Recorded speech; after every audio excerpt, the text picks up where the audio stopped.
Bonjour,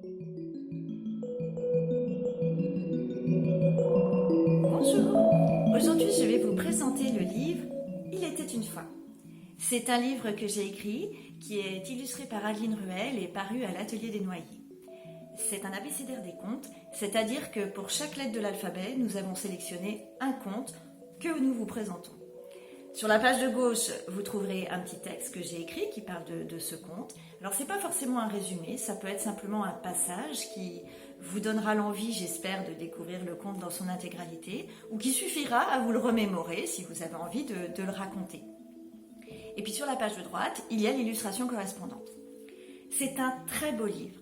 Pour ceux qui connaissent déjà l'Atelier des Noyers, vous ne serez pas surpris parce que tous leurs ouvrages sont de très belles factures avec un papier de très belle qualité. Et puis les illustrations d'Adeline Ruel ne peuvent être que magnifiques. Je vous invite à le découvrir avec moi. Vous êtes d'accord? Allez, donnez-moi une lettre. Le J? Très bien. Pour le J, nous avons choisi Jacques et le haricot magique. Une vache contre une graine de haricot, il fallait oser. Mais aussitôt jeté, le haricot s'est mis à pousser. Grimpe, Jacques, la fortune t'attend si tu oses défier les géants. Une autre lettre? Le P? Le P correspond à la princesse au petit pois.